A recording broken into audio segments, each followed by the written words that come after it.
De la infancia, por Hermann Hesse. Desde hace unos días el bosque lejano y pardo tiene un alegre vislumbre de verde joven. En el sendero arcilloso he hallado hoy las primeras prímulas semiabiertas. En el cielo húmedo y claro sueñan las tiernas nubes abrileñas y los extensos labrantíos, apenas arados, son de un color pardo tan intenso y se extienden con tanta ansia al aire tibio, como si tuvieran el anhelo de recibir y remover, y poner a prueba y sentir y regalar sus mudas energías en mil verdes brotes y tallos nacientes. Todo espera, todo se apresta, todo sueña y germina en una delicada fiebre de llegar a ser que pugna dulcemente. El germen hacia el sol, la nube hacia el campo, la hierba joven hacia los aires. De un año en otro, por esta época, me pongo al acecho con impaciencia y con nostalgia, como si un momento concreto hubiese de descubrirme el milagro del renacer, como si hubiese de ocurrir que de pronto, durante una hora, viese y comprendiese y viviese plenamente la revelación de la energía y de la belleza, como la vida brota entre risas de la tierra y abre unos ojos enormes y jóvenes a la luz. Año tras año pasa por mí sonoro y oloroso ese milagro amado y venerado e incomprendido. Ahí está, y no lo he visto venir, no he visto estallar la cubierta de la semilla ni tremolar a la luz la primera y dulce fuente. De pronto brotan flores por doquier, relucen los árboles con su follaje luminoso, con su blanca floración espumosa, y los pájaros se lanzan jubilosos en el cálido azul, formando bellos arcos. El milagro se ha cumplido, aunque yo no lo haya visto. Los bosques se abomban y las lejanas cumbres me llaman, y es hora ya de pertrecharse con las botas y el zurrón, la caña de pescar y los remos, y regocijarse con todas las potencias del año joven, que cada vez resulta más hermoso que antes, y que cada vez parece transcurrir más veloz. Qué larga, qué inagotablemente larga era en otro tiempo una primavera cuando yo era niño.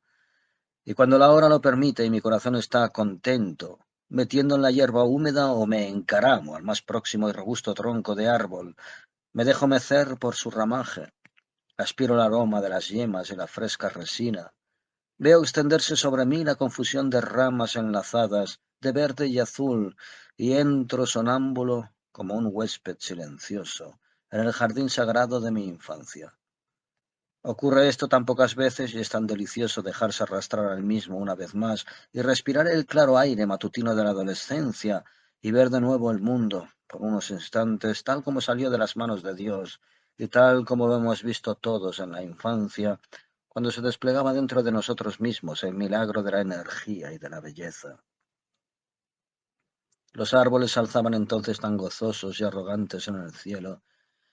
Los narcisos y los jacintos brotaban en el jardín con tan espléndida belleza, y las gentes que aún conocíamos tan poco nos acogían con bondad y ternura, porque en nuestra frente lisa sentían aún el hálito de lo divino, del que nosotros nada sabíamos y del que quedábamos desposeídos involuntaria e imperceptiblemente con el ansia de crecer.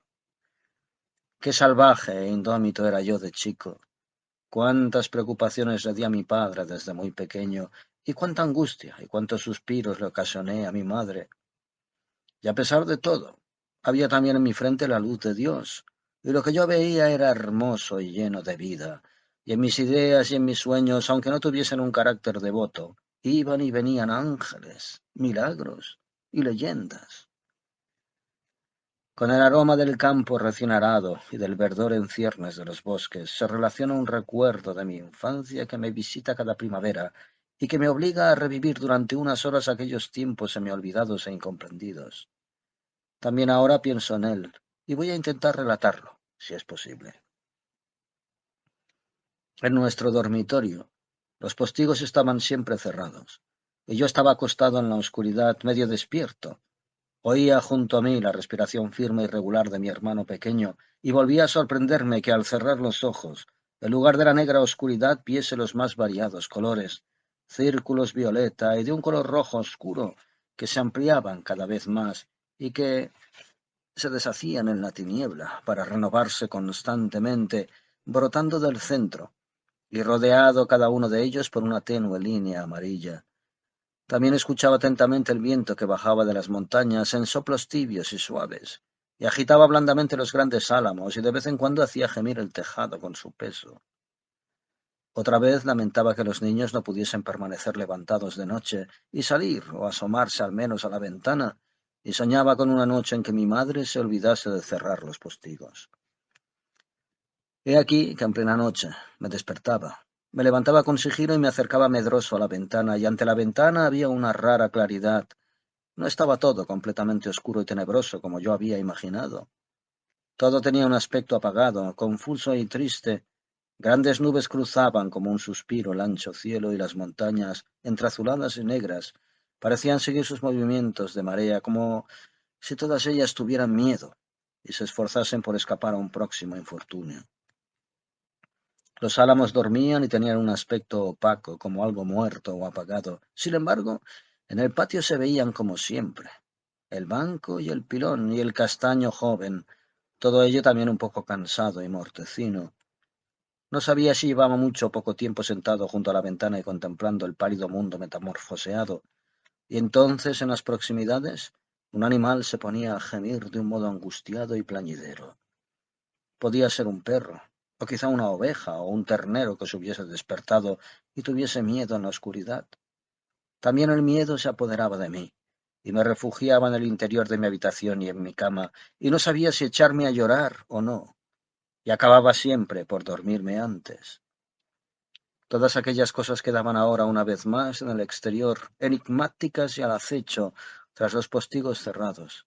Y habría sido tan bello y arriesgado asomarse de nuevo. Volví a imaginar los árboles opacos, la luz cansina e incierta, el patio enmudecido, las montañas que flotaban en el aire huyendo junto a las nubes, las líneas macilentas del cielo y la carretera pálida que se perdía imprecisa en la gris inmensidad. Por ella, envuelto en un gran manto negro, se escurría ahora un ladrón o un criminal, o alguien que se había extraviado y la recorría arriba y abajo, sobresaltado por la noche y perseguido por las alimañas.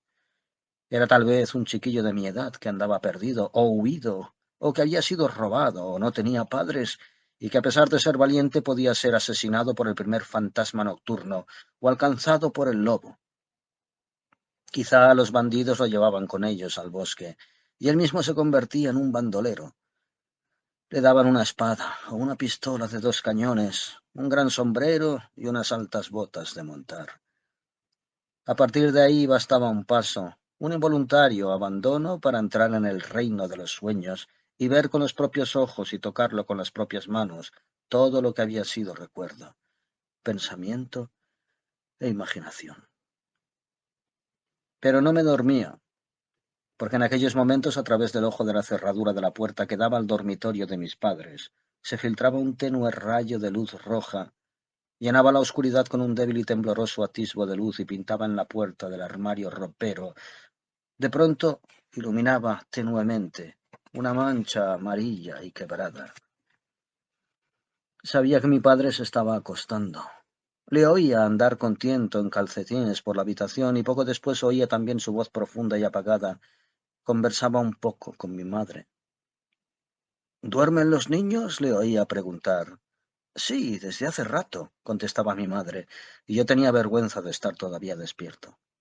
Luego había unos momentos de silencio, pero la luz continuaba encendida. Las horas se me hacían largas y el sueño empezaba a cerrarme los ojos cuando la madre volvía a hablar. ¿Has preguntado por Brosi? He ido yo mismo a verle, decía el padre. He estado esta noche, da pena verle. ¿Tan mal está? Muy mal.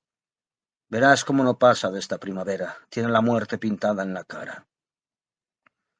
¿Te parece que envíe al chico?, decía la madre. Puede que le haga bien. Como quieras, opinaba mi padre, pero no es necesario. ¿Qué sabe un niño de estas cosas? Bien, buenas noches. Buenas noches. Y se apagaba la luz. El aire dejaba de temblar. El suelo y la puerta del armario volvían a desaparecer en la oscuridad, y cuando volvía a cerrar los ojos podía ver de nuevo flotando y creciendo los círculos violeta y escarlata con su borde amarillo. Pero mientras mis padres se dormían y todo quedaba sumido en silencio, mi espíritu, excitado de pronto, se ponía a trabajar febrilmente en la noche. La conversación comprendida a medias había caído en mi espíritu como una fruta en el arroyo, y por ella pasaban círculos raudos y temerosos que crecían cada vez más y que le hacían vibrar de curiosidad desasosegada. El Brossi, de quien habían hablado mis padres, se había esfumado casi de mi horizonte visual. Seguía siendo a lo sumo un pálido recuerdo, casi totalmente extinguido, pero entonces aquel hombre, cuyo nombre apenas conocía ya, empezó a abrirse paso lenta y esforzadamente y volvió a convertirse en una imagen viva. Al principio supe únicamente que había oído aquel nombre con frecuencia en otro tiempo y que yo mismo lo había pronunciado. Después me vino a la memoria un día de otoño en el que alguien me había regalado unas manzanas. Entonces recordé que había sido el padre de Brossi y volví a saberlo todo de repente. Veía a un hermoso muchacho, un año mayor, pero no más alto que yo, que se llamaba Brossi. Tal vez hacía un año que su padre era vecino nuestro, y el chiquillo se convirtió en mi camarada, pero mi memoria no podía ya retroceder tanto. Volvía a verlo con claridad. Llevaba un gorro de punto de color azul con dos extraños cuernecillos, y tenía siempre manzanas o pan en el zurrón, y siempre tenía a punto cualquier ocurrencia, y un juego y una propuesta, cuando el aburrimiento amenazaban con hacer acto de presencia. Llevaba un chaleco, aun en días laborables, que yo no le envidiaba demasiado, y al principio no me pareció que tuviese mucha fuerza, pero una vez le pegó una buena paliza a Schizbratzle de la aldea, que se burló de su gorro de puntas, tejido por su madre, y tuve miedo de él una temporada. Poseía un cuervo domesticado a quienes dieron demasiadas patatas nuevas aquel otoño y se había muerto, y nosotros lo enterramos. El ataúd era una caja de cartón, pero resultaba demasiado pequeña y no podíamos poner la tapa. Yo pronuncié una oración fúnebre como un sacerdote. Y cuando Brossi se puso a llorar, mi hermano pequeño no pudo contener la risa. Entonces Brossi le pegó, y yo le pegué a él. El pequeño berreaba y nos separamos, y luego vino a nuestra casa la madre de Brossi y dijo que lo sentía mucho, y que si queríamos ir a su casa al día siguiente por la tarde, que nos daría café y una torta que ya había puesto en el horno.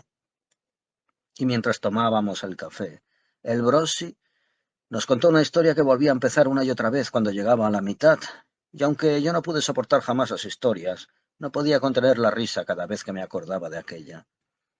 Pero esto no fue más que el principio. Al mismo tiempo me venían a la memoria miles de experiencias, todas ellas del verano y el otoño, en que Brossi fue mi compañero, y desde el día en que él dejó de venir, las había olvidado prácticamente todas en unos meses. Pero entonces me asaltaron de todas partes, como los pájaros cuando uno les arroja grano en invierno, todos a la vez, como una nube. Volví a recordar el espléndido otoño en el que el cernícalo de Dachtelbauer se escapó de la cochera. El ala recortada le había vuelto a crecer, rompió la cadenilla del latón de la pata y escapó del estrecho y sombrío cobertizo. Ahora permanecía posado tranquilamente en un manzano frente a la casa, y había al menos una docena de personas en la calle. Levantaban la vista hacia el pájaro, hablaban y hacían propuestas. Los chicos nos sentíamos extrañamente aturdidos, tanto Brossi como yo, al vernos metidos entre toda aquella gente mirando al pájaro, que seguía silencioso en el árbol, y desde lo alto clavaba en nosotros sus ojos agudos y llenos de audacia.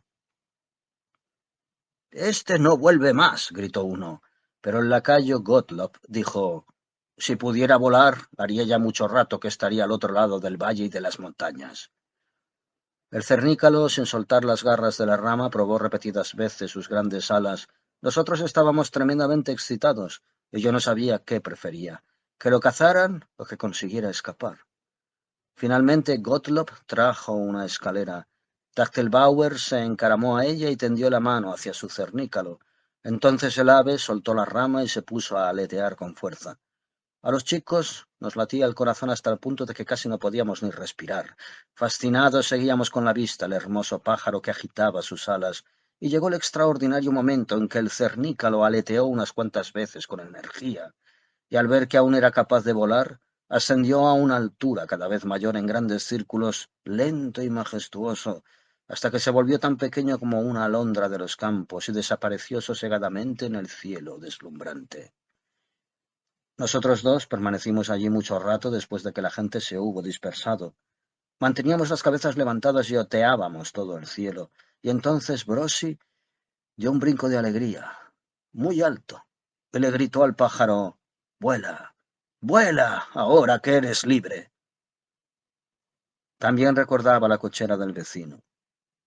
Nos metíamos en ella y permanecíamos allí acurrucados mientras llovía a cántaros, los dos muy juntos en la penumbra. Oíamos el estrépito del aguacero y contemplábamos el suelo del patio, donde se formaban arroyos, ríos y lagos, y se desbordaban y se entremezclaban y cambiaban de forma. Una vez, mientras permanecíamos allí acurrucados y al acecho, Brosi empezó a hablar. Dijo: «Mira, ahora viene el diluvio. ¿Qué vamos a hacer? Todos los pueblos están ya inundados, el agua está llegando ya a los bosques». Y dimos rienda suelta a la imaginación. Atisbábamos todos los rincones del patio, escuchábamos atentamente la lluvia que se precipitaba a chorros y oíamos el estruendo de oleadas y corrientes marinas remotas. Yo dije que teníamos que construir una balsa con 4 o 5 vigas y que bastaría para llevarnos a los dos. Entonces Brossi me gritó: «¿Y tu padre y tu madre? ¿Y mi padre y mi madre? ¿Y el gato? ¿Y tu hermanito? ¿No vas a llevarlos también?». Con la excitación y el peligro no había pensado en ellos, y dije, a guisa de disculpa: «Yo pensaba que se habían agotado todos, que estaban todos ahogados». Y mi amigo se quedó triste y pensativo porque se lo imaginaba con claridad y luego dijo: «Vamos a jugar a otra cosa». Y cuando aún vivía su pobre cuervo y andaba brincando por todas partes, nos lo llevamos un día a nuestro cobertizo, donde se posó en una viga transversal y corrió por ella de un extremo a otro, porque no sabía cómo bajar. Yo extendí el índice hacia él y le dije bromeando: «Anda, Jacob, muerde». Y me dio un picotazo en el dedo. No me hizo mucho daño, pero me enfadé y empecé a darle manotazos y estaba dispuesto a castigarle, pero Brossi me agarró por el cuerpo y me inmovilizó hasta que el pájaro, a quien el miedo hizo bajar revoloteando de la viga, se hubo puesto a salvo en el exterior. «¡Suéltame!», gritaba yo. «¡Me ha mordido!». Y luchaba con mi compañero. «Tú mismo se lo has dicho. Jacob, muerte», gritaba Brossi, y me explicaba con toda claridad que era el pájaro quien tenía toda la razón. Yo estaba enojado por su afán de darme lecciones y le dije: «Lo sé», pero decidí en secreto vengarme del pájaro en otra ocasión. Después, cuando Brossi había salido ya del patio y estaba a medio camino de su casa, volvió a llamarme y se dio la vuelta. Yo le esperé. Se me acercó y me dijo: «Oye, ¿me prometes que no vas a hacer nada a Jacob?». Y al ver que no le contestaba y que seguía enfurruñado, me prometió 2 grandes manzanas. Yo acepté, y él se fue a su casa. Poco después, maduraron las primeras manzanas de San Jaime en el árbol del huerto de su padre. Me dio las 2 manzanas prometidas, de las más grandes y hermosas. Me dio vergüenza y al principio no quería aceptarlas, pero él dijo: «Tómalas. No te las doy ya por lo de Jacob. Te las hubiera dado lo mismo y también le daré una a tu hermanito». Entonces las tomé. Pero una tarde nos la pasamos dando saltos por la pradera y luego nos adentramos en el bosque, donde el blando musgo crecía bajo los matorrales. Estábamos cansados y nos sentamos en el suelo. Algunas moscas zumbaban alrededor de un hongo y volaban pájaros por doquier. Algunos de ellos los conocíamos, pero la mayoría no. Oímos también un pájaro carpintero golpeando afanosamente su tronco y nos invadió una gran sensación de bienestar y de gozo, hasta el extremo de que casi no nos hablábamos, y sólo cuando uno de nosotros había descubierto algo especial lo señalaba con el dedo y lo mostraba al otro. En el espacio protegido por una verde bóveda se filtraba una suave luz verdosa, mientras el boscaje se perdía a lo lejos en un pardo crepúsculo lleno de presentimientos. Lo que allí atrás se movía, el rumor de las hojas y el aleteo de los pájaros, era algo que venía de encantados mundos legendarios, resonaba con extraños y misteriosos acentos y podía significar muchas cosas. Brossi, acalorado por la carrera, se quitó la chaqueta y después el chaleco y se tendió cuán largo era en el musgo. Después se dio la vuelta y tenía la camisa subida hasta el cuello. Y yo tuve un fuerte sobresalto porque vi una larga cicatriz roja que pasaba por encima de su blanco hombro. Iba a preguntarle de dónde procedía aquella cicatriz, y ya me regocijaba pensando en alguna historia desgraciada, pero de pronto, sin saber por qué, perdí las ganas de preguntar e hice como si nada hubiera visto. Al mismo tiempo, sin embargo, Brossi me dio una pena tremenda con su gran cicatriz. Seguramente había sangrado muchísimo y le había hecho daño. y en aquel momento sentí hacia él una ternura mucho mayor que antes, aunque no pude decir nada. Así que más tarde salimos juntos del bosque y regresamos a casa. Una vez en mi aposento saqué mi mejor tirador, hecho por el lacayo con una gruesa rama de saúco, y volví a bajar y se lo regalé a Brosi. Al principio creyó que se trataba de una broma. Después se negó a aceptarlo e incluso se puso las manos a la espalda, y yo tuve que meterle el tirador en el bolsillo. Y así, una historia tras otra, todas fueron volviendo a mi memoria. También aquella del bosque de abetos situado al otro lado del arroyo. Una vez fui a él con mi camarada porque teníamos deseos de ver los venados. Entramos en el espacioso recinto, pisamos el suelo pardo y liso entre los troncos rectos que parecían llegar al cielo, pero no dimos con un solo venado, a pesar de lo mucho que anduvimos. En cambio, nos encontramos con una serie de grandes fragmentos de roca entre las raíces al descubierto de los abetos, y casi todas aquellas piedras tenían espacios donde crecía un estrecho ramillete de musgo claro. Parecían pequeños lunares verdes. Yo tuve deseo de arrancar uno de aquellos espacios musgosos, no mayor que una mano, pero Brossi me dijo a toda prisa: «No, déjalo». Le pregunté por qué, y me explicó: «Esto ocurre cuando un ángel recorre el bosque. Estos son sus pasos. Por donde pisa crece inmediatamente un poco de musgo sobre las piedras». Olvidamos entonces los venados y esperamos la posible venida de un ángel. Permanecimos de pie y con el oído atento en todo el bosque. Reinaba un silencio mortal y sobre el suelo pardo titilaban claras manchas de sol. A lo lejos los troncos verticales se unían como una elevada columnata roja y en lo alto, tras las espesas copas negras, había el cielo azul. Una brisa muy tenue y fría pasaba una y otra vez inaudible. Ambos nos sentimos como amedrentados y ceremoniosos porque todo estaba tan tranquilo y solitario, y porque tal vez pronto vendría un ángel. Y al cabo de un rato, veloces y en silencio, emprendimos la marcha por entre la numerosa piedra y tronco hasta salir del bosque. De nuevo en el prado y al otro lado del arroyo volvimos a mirar aún un buen rato hacia el bosque y finalmente echamos a correr hasta casa. Posteriormente volví a pelearme con Brose, y luego volvimos a reconciliarnos. Se acercaba ya el invierno, y me dijeron que Brose estaba enfermo, y que si yo quería ir a verle. Fui una o dos veces. Estaba en la cama y no decía casi nada, y yo me sentía desasosegado y me aburría, aunque su madre me regalaba media naranja, y no ocurrió nada más. Yo jugaba con mi hermano y con Loners, Nickel, o con las chicas, y así pasó mucho, mucho tiempo. Cayó la nieve, volvió a fundirse y volvió a caer de nuevo. El arroyo se heló, volvió a crecer y sus aguas se volvieron pardas y blancas y provocaron una inundación y arrastraron desde el valle alto una cerda ahogada y un montón de leño.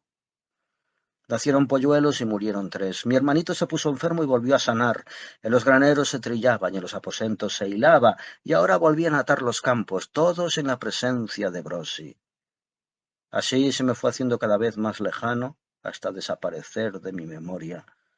Hasta ahora, hasta esta noche, en que la luz roja se filtraba por el ojo de la cerradura, y yo oí que mi padre les decía a mi madre: «Verás cómo no pasa de esta primavera».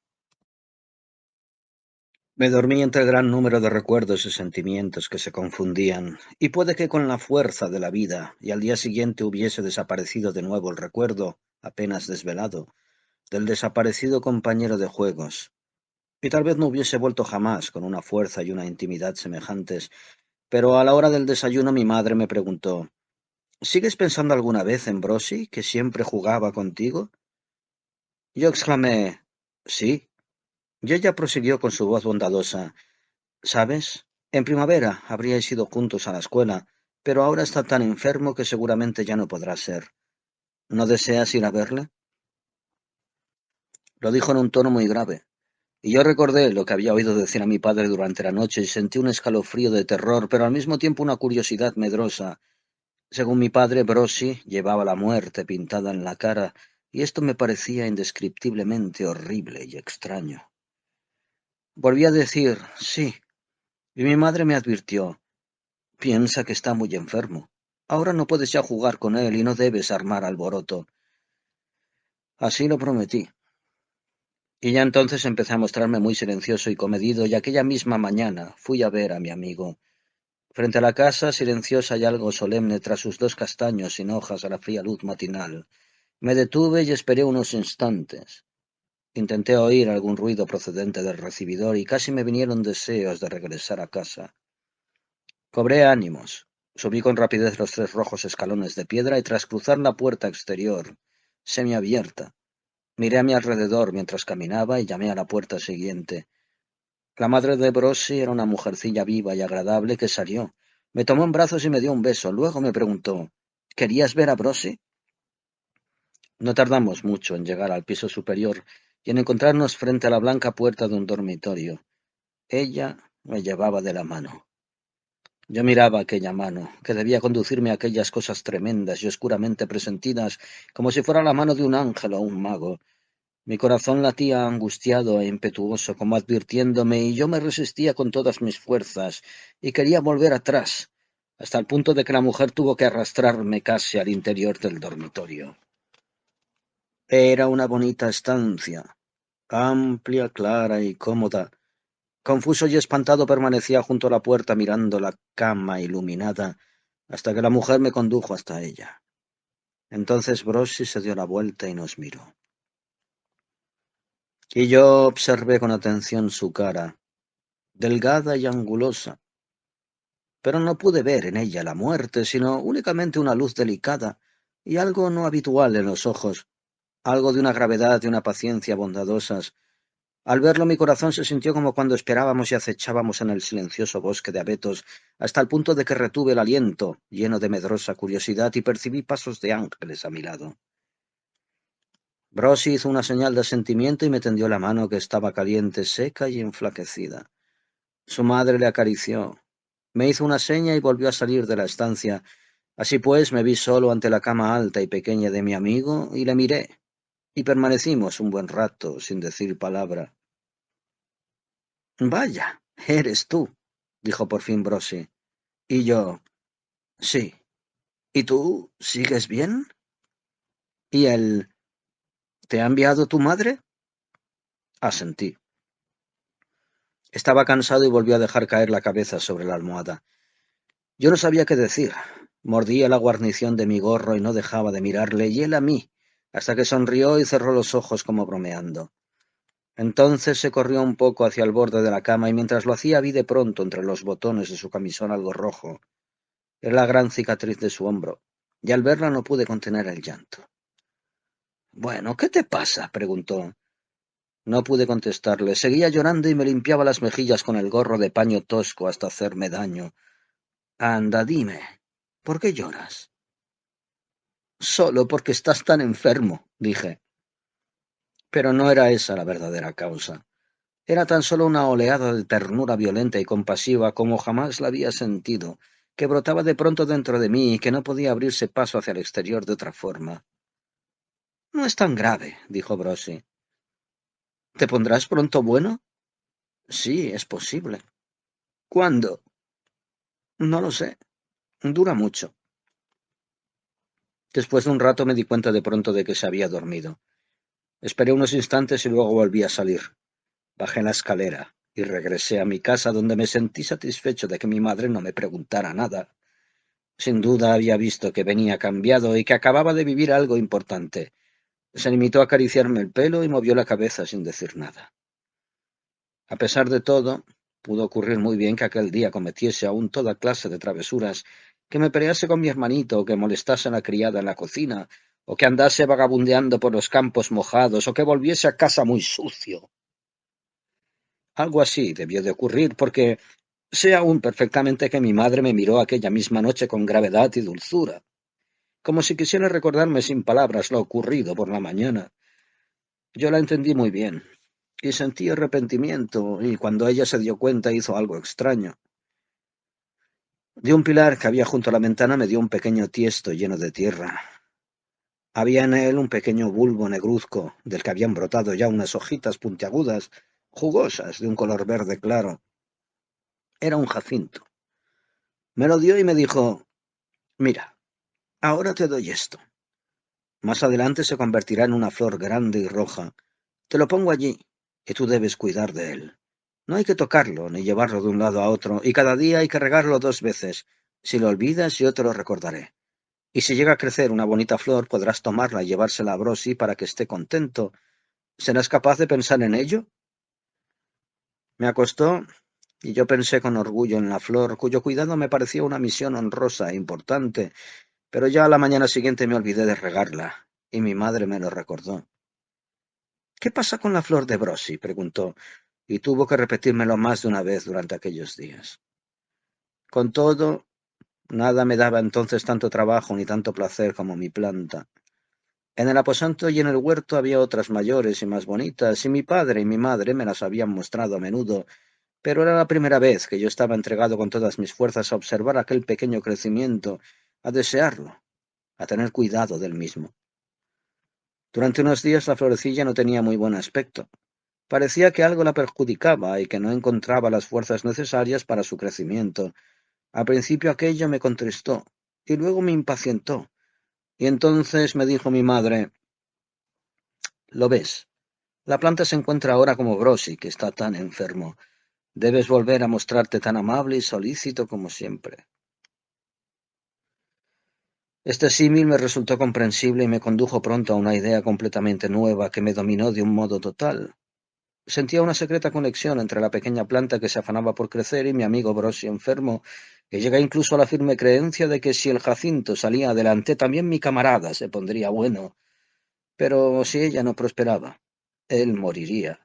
Y entonces tal vez tuviese yo la culpa si descuidaba la planta.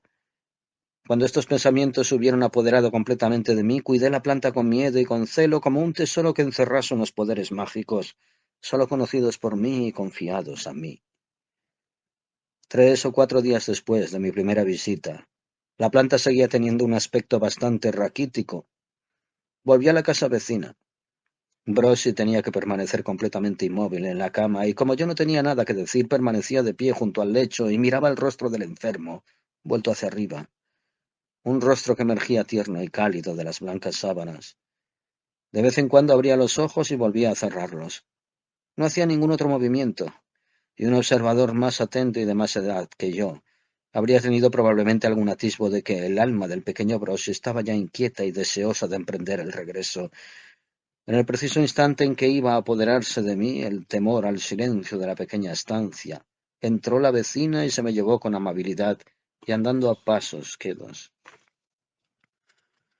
La vez siguiente entré con el corazón mucho más alegre, porque la planta que tenía en casa producía con renovada fuerza sus hojas alargadas y placenteras. Esta vez el enfermo se encontraba también muy animado. ¿Recuerdas también cuando Jacob vivía aún? Me preguntó. Y ambos recordamos el cuervo y hablamos de él. Imitamos las 3 palabras que sabía decir y hablamos con avidez y con nostalgia de un papagayo gris y rojo que, según creíamos recordar, se había perdido tiempo atrás entre nosotros. Me puse a charlar y mientras Brosi volvía a cansarse, al poco rato yo había olvidado momentáneamente su enfermedad. Le conté la historia del papagayo huido que pertenecía a las leyendas de nuestra familia.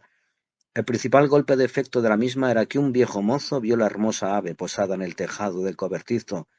Inmediatamente arrimó una escalera de mano y se dispuso a capturarlo. Pero al asomarse al tejado y aproximarse con cuidado al papagayo, éste le dijo: «Buenos días». Entonces el mozo se quitó el gorro y dijo: «Os pido perdón. Casi había creído que erais un pájaro». Después de contar esta anécdota, pensé que Brosi no tendría más remedio que echarse a reír a carcajadas. Al ver que no lo hacía, le miré muy extrañado. Le vi sonreír de un modo suave y cordial, y las mejillas se le pusieron un poco más rojas, pero no dijo nada ni se rió en voz alta. Me pareció de pronto que eran muchos años mayor que yo. Mi buen humor desapareció instantáneamente, y en su lugar se apoderaron de mí la confusión y la zozobra, porque noté perfectamente que entre nosotros se alzaba algo nuevo, algo extraño y molesto. Un moscardón de invierno zumbaba por la habitación y yo pregunté si podía cazarlo. «No, déjalo», dijo Brose. Estas palabras me parecieron asimismo pronunciadas por un adulto. Sobrecogido, abandoné la habitación. De regreso a mi casa sentí por primera vez en mi vida algo de la belleza velada y llena de presentimientos de los días que anunciaban la primavera, algo que solo volví a sentir años más tarde, cuando la adolescencia tocaba a su fin. No sé ni lo que era ni cómo se produjo, pero recuerdo que soplaba una brisa tibia, que emergían terrones húmedos y oscuros al borde de los campos de cultivo y que brillaban en límpidas estrías y que llenaba el aire un olor típico del cálido viento del sur. También recuerdo que estuve a punto de susurrar una melodía y que inmediatamente me contuve, porque había algo que me oprimía y me mantenía silencioso. Este breve camino de regreso desde la casa vecina es para mí un recuerdo de una extraña intensidad. No sabría dar otros detalles del mismo, pero a veces cuando me es dado revivirlo con los ojos cerrados, creo ver de nuevo la tierra con ojos infantiles, como creación y don de Dios en la ensoñación levemente férvida de una belleza inmaculada. Como los viejos, no la conocemos ya más que a través de las obras de los artistas y los poetas. El camino no tenía más allá de los 200 pasos, pero vivían y ocurrían en él y encima de él, y al borde del mismo infinitamente más cosas que en muchos de los viajes que emprendí posteriormente. Los desnudos árboles frutales lanzaban al aire sus ramajes intrincados y amenazantes, y de los finos extremos de las ramas brotaban renuevos resinosos de un color pardo rojizo. Sobre ellos pasaban el viento y las nubes en bandada. Debajo de ellos la tierra desnuda se hinchaba en la efervescencia primaveral. Un foso lleno de agua de lluvia se desbordaba y enviaba un delgado arroyuelo de aguas turbias a la calzada. Flotaban en él viejas hojas de peral y pardos tronquitos, y cada uno de ellos era una nave que se deslizaba, que varaba, que pasaba penas y alegrías y destinos cambiantes, y yo los vivía con él. De improviso ante mis ojos se cernió en el aire un pájaro negro. Dio un vuelco y revoloteó vacilante. Lanzó de pronto un largo y penetrante trino y se lanzó resplandeciente hacia las alturas, y mi corazón siguió su vuelo con asombro. Una carreta vacía se acercó tirada por un solo caballo, pasó traqueteante y se alejó, y atrajo mis miradas hasta la esquina más próxima, venida de un mundo desconocido con su fuerte rocín, y desapareciendo tras despertar en mí y tras llevarse consigo hermosos y fugaces presentimientos. Es un pequeño recuerdo, o dos, o tres, pero ¿quién contaría las experiencias, las excitaciones y las alegrías que un niño descubre en las piedras, en las plantas, en los pájaros, en los aires, en los colores y en las sombras entre una hora que suena y la siguiente, y las vuelve a olvidar enseguida y sin embargo las transfiere a los sucesos y a las transformaciones de los años? Una determinada tonalidad del aire en el horizonte, un ruido insignificante en la casa o en el huerto o en el bosque, la visión de una mariposa o cualquier perfume fugaz suscitan en mí a menudo, por unos momentos, nubes de recuerdos de aquellos tiempos lejanos.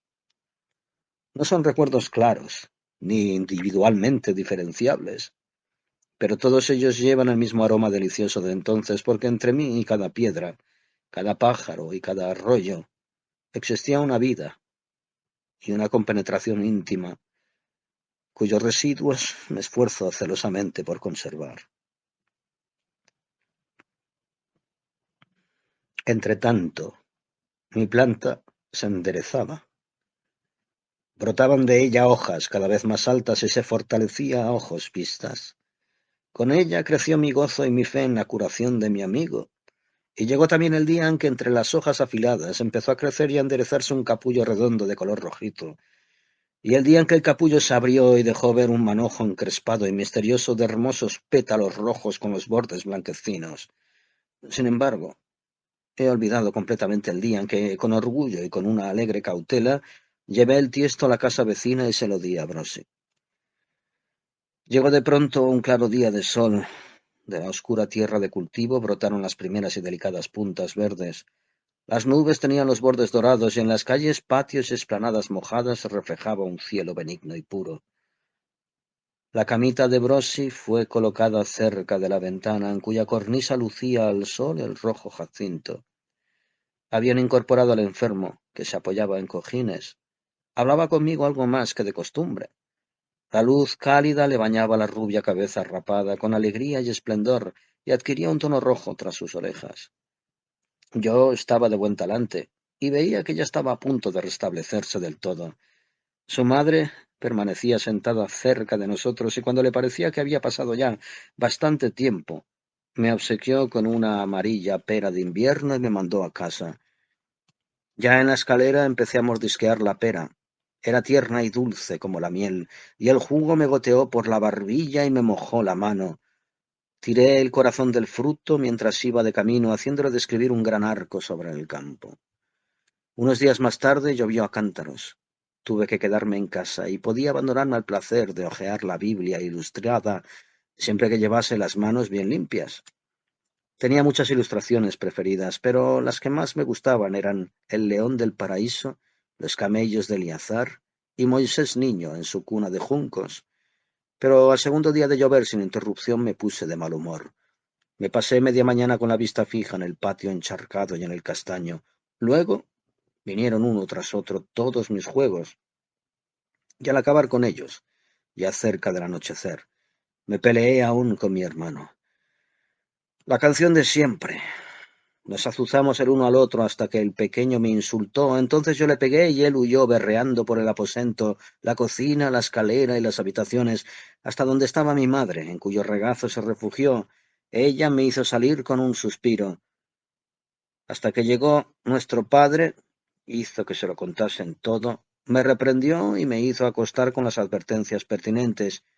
Ya en la cama me sentí tremendamente desgraciado, pero me dormí pronto, aún con lágrimas en las mejillas. Cuando volví a la habitación de enfermo de Brossi, probablemente a la mañana siguiente, su padre se llevaba constantemente el dedo a los labios y me miraba con expresión de advertencia. Brossi estaba acostado con los ojos cerrados y gemía débilmente. Le miré a la cara con aprensión. Estaba pálida y contraída por el dolor, y cuando su madre me tomó de la mano y me la puso sobre la de él, mi amigo abrió los ojos y me miró unos breves instantes. Tenía los ojos grandes y transformados, y su mirada era una mirada distante y extraña, como procedente de una remota lejanía, como si no me conociese y se extrañase de mí, y como si tuviese al mismo tiempo otros pensamientos mucho más importantes. A los pocos momentos abandoné la estancia de puntillas. Y aquella tarde, mientras su madre le contaba un cuento a petición de él mismo, cayó en un sueño que duró hasta la noche, y durante el cual los débiles latidos de su corazón se fueron adormeciendo y se extinguieron lentamente. Cuando me acosté, mi madre ya lo sabía, pero no me lo dijo hasta la mañana siguiente, después del desayuno. Me pasé la mañana deambulando como en un sueño, e imaginé que Brossi estaba con los ángeles y que se había convertido en uno de ellos. No sabía que su menudo cuerpo enflaquecido, con la cicatriz en el hombro, se hallaba aún en la casa vecina. Ni tampoco vi el entierro, ni me dijeron nada de él. Mis pensamientos se afanaban en todo ello, y pasó bastante tiempo hasta que el difunto fue para mí algo lejano e invisible. Y entonces vino, de un modo temprano y repentino, la primavera. Voló por las montañas, verde y amarilla. El jardín olía a una nueva vegetación. El castaño con sus hojas tiernamente enrolladas tanteaba el aire con sus vainas abiertas, y en todas las tumbas, sobre sus gruesos peciolos, reían los esplendorosos botones de oro, mostrando su color amarillo, dorado.